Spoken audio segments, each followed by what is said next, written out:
Salut Nouchka, bienvenue. Merci de participer à cette petite interview. J'ai envie de parler avec toi de ton parcours. Est-ce que tu peux déjà te présenter en deux, trois phrases? C'est pas une question facile, je pense, mais pour un petit peu expliquer aux personnes qui nous regardent quel est ton parcours, qu'est-ce que tu faisais dans la vie avant de rejoindre le campus et puis où est-ce que tu en es aujourd'hui? OK. Bah, bonjour à tous, moi c'est Nouchka, j'ai 37 ans et j'ai rejoint le campus, début 2022. Avant ça, dans ma vie, je fais beaucoup de choses différentes. J'ai commencé à travailler très jeune et j'ai toujours eu envie de faire quelque chose, mais je l'ai jamais vraiment mis en œuvre et j'ai jamais vraiment fait des boulots qui me plaisaient avant dans ma vie. Donc du coup, pour moi, c'est l'occasion cette année, cette entrée au campus, de travailler sur quelque chose que j'ai vraiment envie de faire. Ouais, du coup, tu te sentais comment avant de rejoindre le campus? Alors juste avant de rejoindre le campus, j'étais dans une situation un peu particulière parce que j'étais en plein burn-out et donc j'étais en phase de quitter mon travail et c'était la deuxième expérience de suite qui se passait pas super bien niveau boulot, et du coup, j'étais pas dans un dans un super mood, personnel. Beaucoup de questionnements, sur pourquoi ces expériences pas terribles, qu'est-ce que j'allais faire ensuite, et cetera. Jusque-là, dans ma vie professionnelle, même si j'avais pas forcément fait des choses qui me plaisaient, ça s'était toujours super bien passé. Mais c'est vrai que ces 2-3 dernières années ont été professionnellement, notamment assez difficiles. Et du coup, à mon entrée au campus, j'étais pas dans ma meilleure forme, on va dire. Et pourquoi, du coup, tu t'es dit: «OK, je vais, rejoindre le campus». Qu'est-ce que tu pensais que ça pourrait t'apporter? Et ben justement, j'ai découvert le campus, à ce moment-là et pour moi, c'était exactement le bon moment, en fait. Parce que, ouais, toute ma vie, je me suis posé la question: «Est-ce que je pourrais pas faire une activité qui corresponde plus à mes aspirations, à ce que j'aime faire, à des choses un peu créatives?» tout ça. Mais je l'avais jamais envisagé vraiment sérieusement.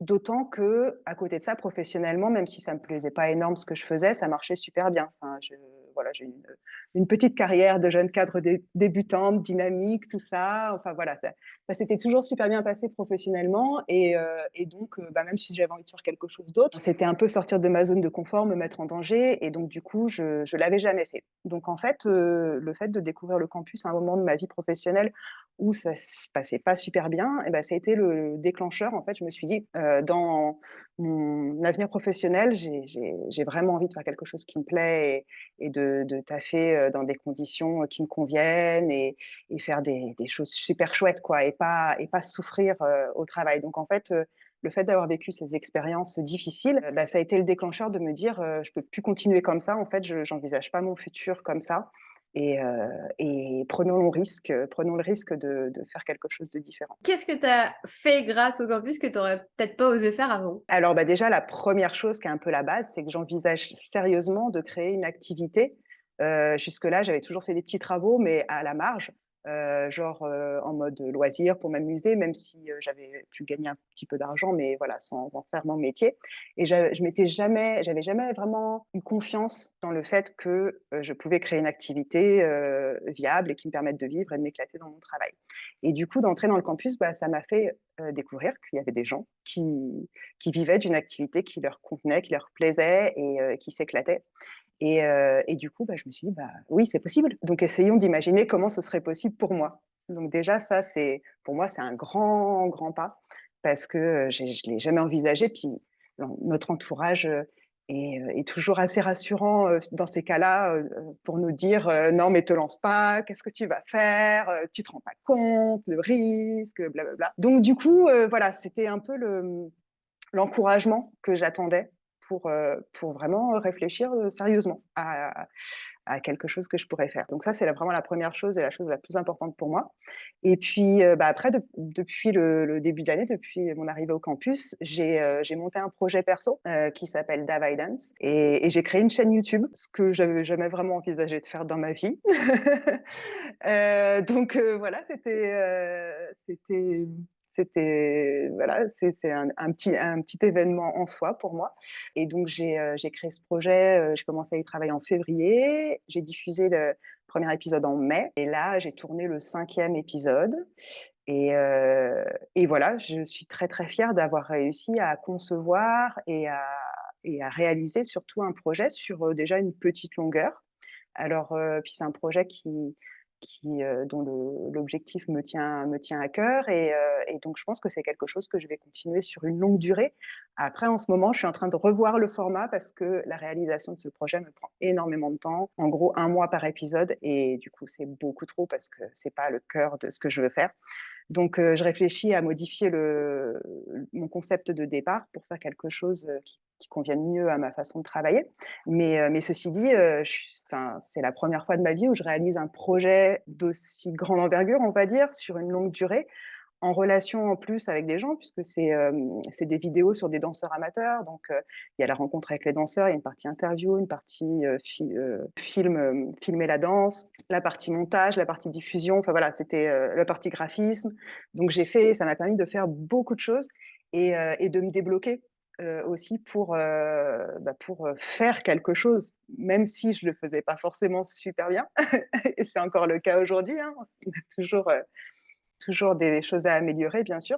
Mais je me souviens, le premier tournage, j'étais comme ça, je tremblais, j'avais la voix qui chevrotait et j'étais super stressée et voilà et là, au 5e, bah, un tournage, c'est toujours, faut toujours être super concentré et tout, mais voilà, j'étais beaucoup plus sûre de moi et puis, voilà, c'est un projet qui se réalise, qui existe qui est en lien avec d'autres gens et qui continuera, j'espère longtemps et donc voilà, ça c'est super cool. Mmh. Et qu'est-ce que tu penses que ça t'a apporté justement ce projet perso, depuis que tu l'as réalisé? Là, tu parlais d'un petit peu de comment tu te sentais et que tu avais pris confiance dans ton projet. Mais est-ce que, ça t'a apporté d'autres choses, dans ton quotidien, dans les rencontres? D'une part, le côté technique et d'autre part, le côté, design de mon offre d'activité future.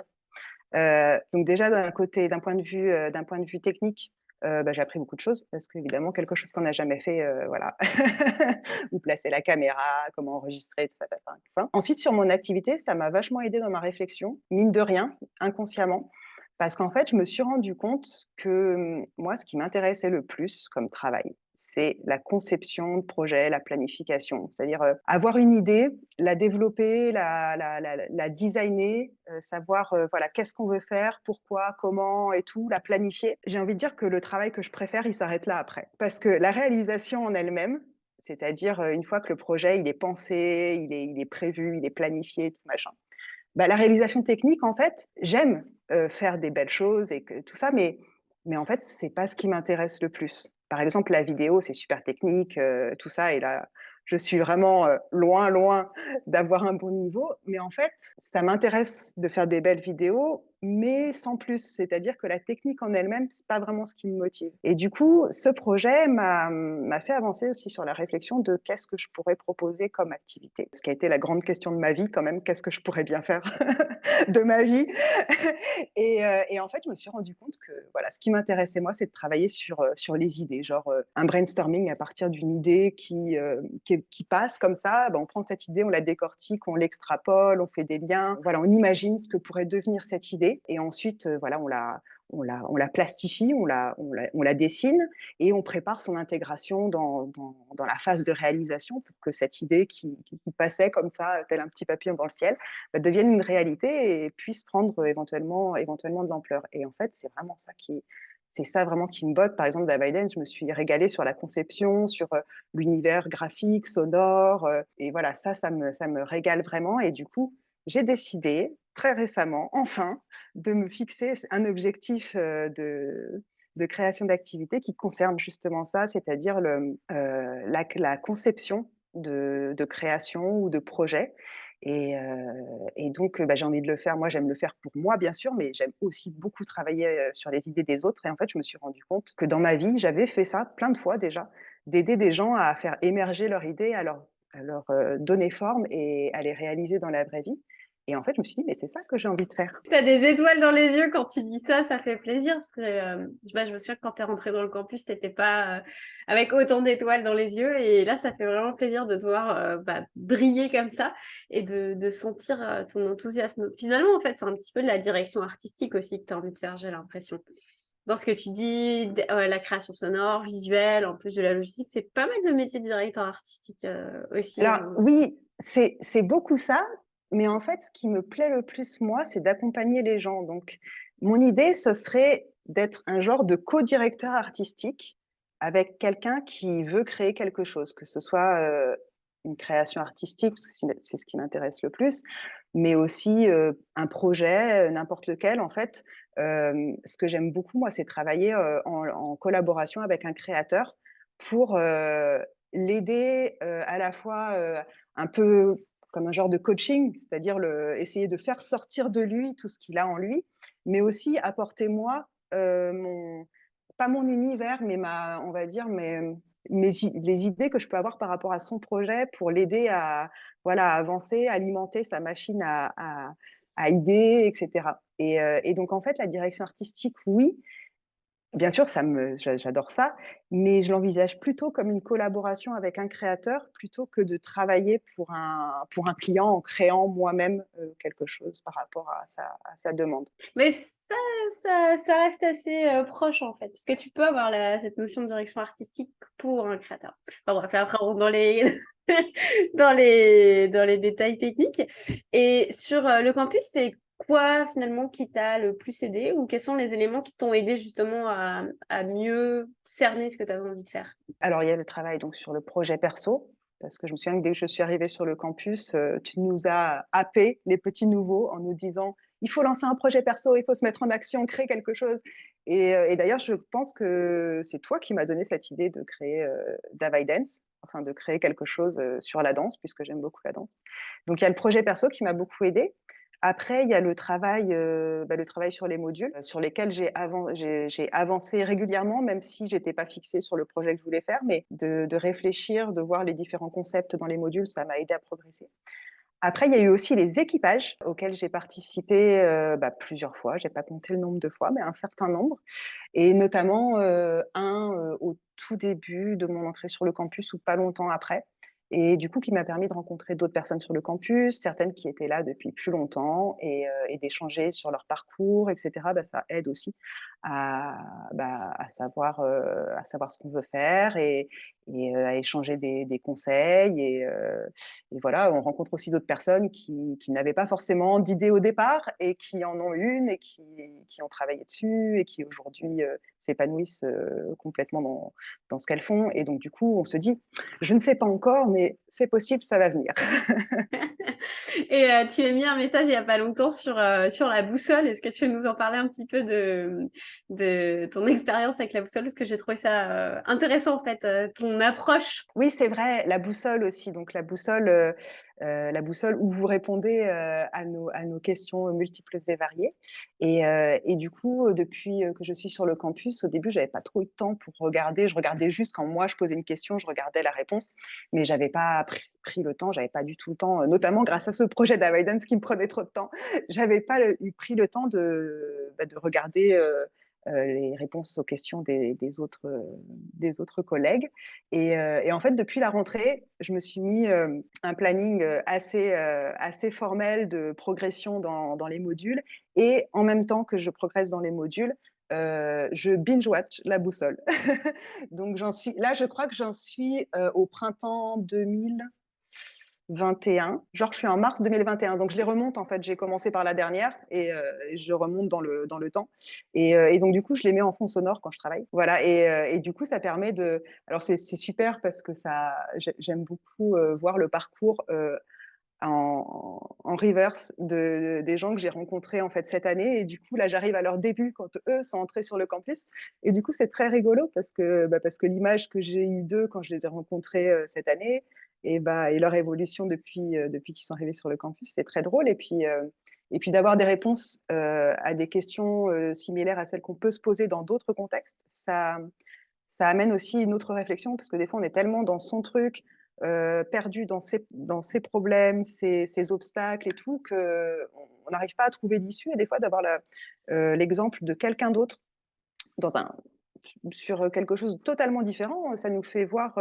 les choses autrement, et ça peut nous aider aussi à avancer sur nos propres problèmes ou projets ou idées, ou voilà.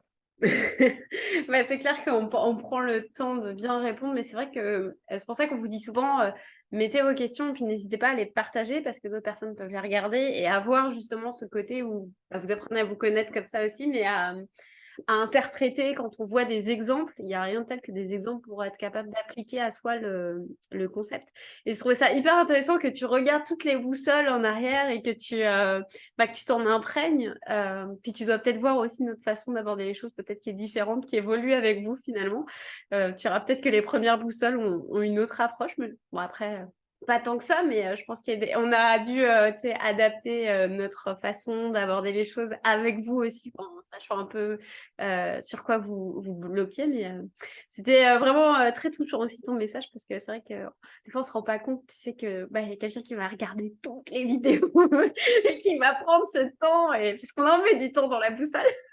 Oui, ah ouais, j'imagine, ouais, ouais, ouais.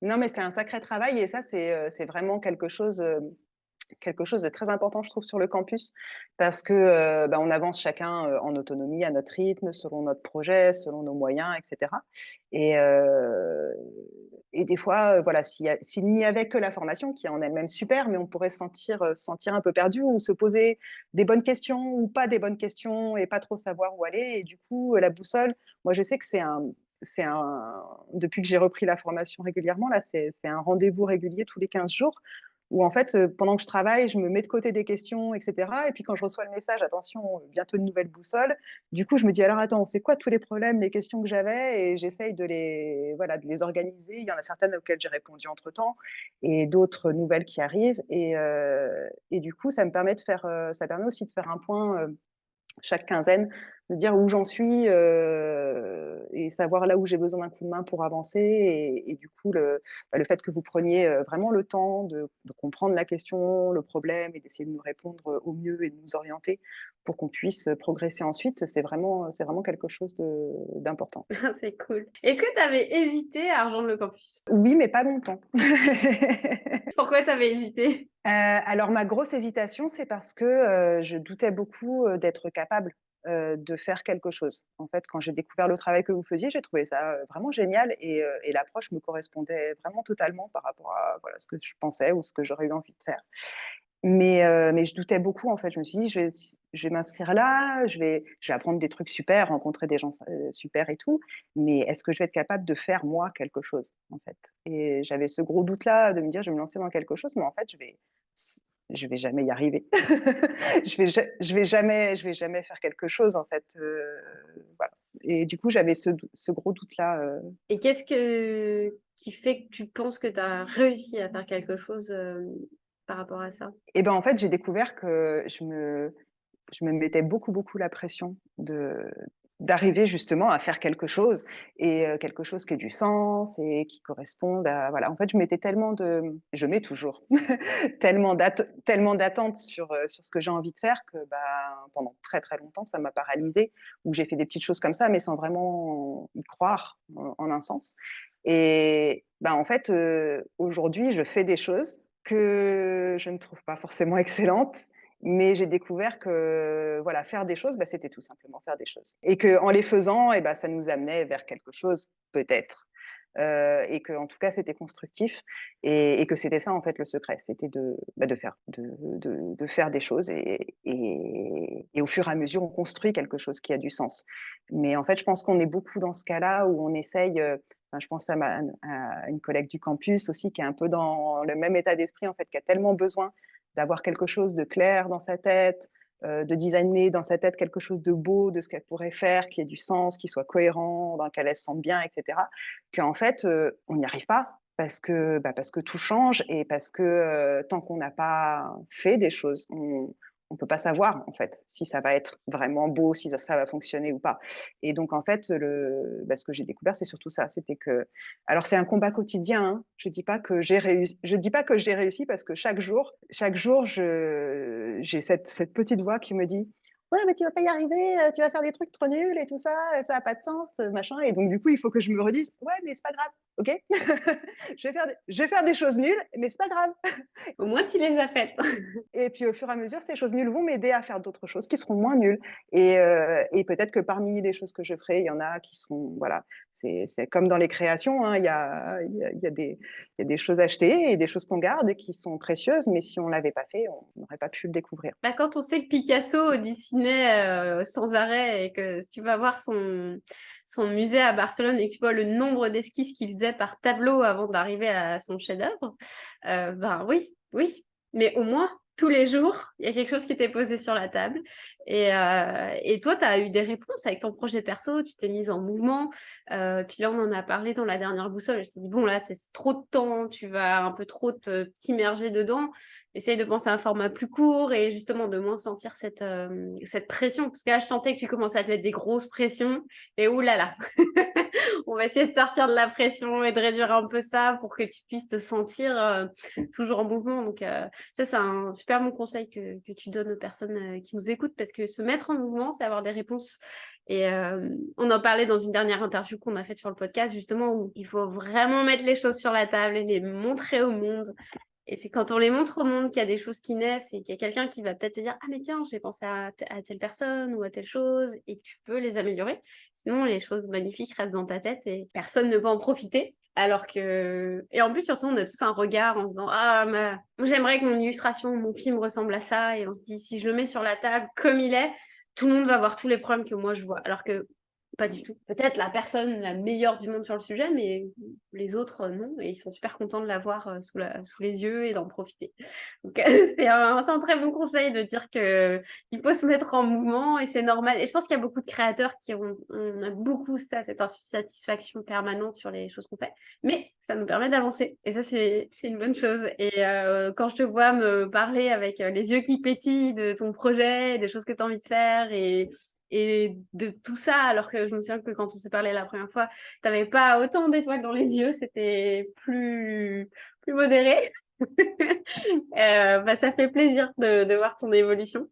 Et c'est quoi ton coup de cœur sur le campus ou est-ce que tu as une anecdote à nous partager sur ton expérience? Non, sur le campus, moi, ce que j'ai beaucoup aimé aussi, c'est rencontrer des collègues, créateurs et notamment via les équipages, bah, j'ai eu la chance de rencontrer certaines personnes et je saurais pas trop dire pourquoi, mais pour certaines d'entre elles, en fait, c'est ce qu'elles font me touche particulièrement et je pense, notamment à Béa, sur qui j'ai écrit un petit mot hier ou avant-hier parce qu'elle a lancé son infolettre et en fait, je sais pas pourquoi, parce que Béa, voilà, on a échangé, elle est super sympa, tout ça. Je sais pas, je me suis prise d'affection, en fait, pour ce qu'elle fait et je trouve ça vraiment super, ces illustrations, je les trouve très belles et je suis super fière, à chaque fois qu'elle avance dans son projet ou voilà, quand elle a décroché un contrat, quand elle a lancé son infolettre et tout ça. En fait, c'est comme si c'était, je sais pas si elle faisait partie de ma famille et de mon équipe et que j'étais là: «Oui, c'est trop bien, vas-y, continue, j'adore ce que tu fais». Donc ça permet de rencontrer, voilà, des créateurs avec qui dont les univers sont en résonance avec les nôtres et ça permet aussi de rencontrer de potentiels, partenaires sur des projets. Je pense à notamment Élodie avec qui j'ai échangé sur, un potentiel partenariat sur, des projets où nos 2 univers pourraient, se rejoindre. Parce qu'Élodie, elle travaille sur des Ah, projets trop bien! et ouais, elle travaille sur des projets de développement local et donc moi, c'est pas forcément a priori là où j'interviendrai. Parce que moi, ce qui m'intéresse, c'est plutôt des projets un peu plus, on va dire, légers ou créatifs ou artistiques.